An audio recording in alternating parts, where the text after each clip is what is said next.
నిజామాబాద్, కరీంనగర్, ఆదిలాబాద్, మెదక్ జిల్లాలతో కూడిన కరీంనగర్ శాసన మండలి ఉపాధ్యాయ పట్టాభద్రుల నియోజకవర్గాల ఎన్నికల పోలింగ్ ప్రక్రియను పకడ్బందీగా నిర్వహించేందుకు అవసరమైన అన్ని చర్యలు తీసుకుంటున్నామని కలెక్టర్, జిల్లా ఎన్నికల అధికారి రాజీవ్ గాంధీ హనుమంత్ వెల్లడించారు.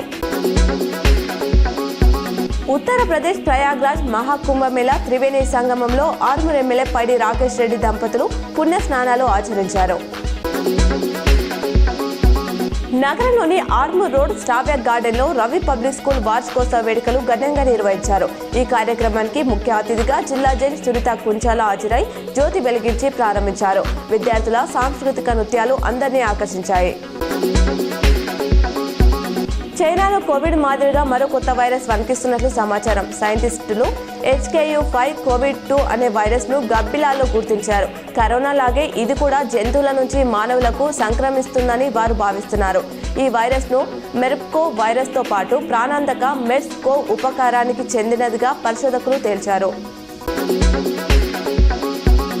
రాష్ట్రీయ స్వయం సేవక్ సంఘ్ RSS తనతో పాటు లక్షలాది మందిలో స్ఫూర్తి రగిలించిందని ప్రధాని మోదీ అన్నారు. గత 100 ఏళ్లుగా భారత సంస్కృతి సంప్రదాయాలను కొత్త తరాలకు పరిచయం చేస్తుందన్నారు. RSS లో భాగం అవడం తన అదృష్టమని పేర్కొన్నారు. నిజామాబాద్ జిల్లా కేంద్రంలో వ్యభిచార గృహంపై టాస్క్ ఫోర్స్ పోలీసులు దాడులు నిర్వహించారు. ఇన్ఛార్జ్ సిపి సింధు శర్మ ఆదేశాల మేరకు టాస్క్ ఫోర్స్ ACP నాగేంద్రచారి ఆధ్వర్యంలో CI అంజయ్య తన సిబ్బందితో కలిసి లక్ష్మీప్రియా నగర్లో దాడులు నిర్వహించారు. ఈ దాడిలో ఒక నిర్వాహకురాలిని, 2 విటులను, 2 బాధిత మహిళలను అదుపులోకి తీసుకున్నారు.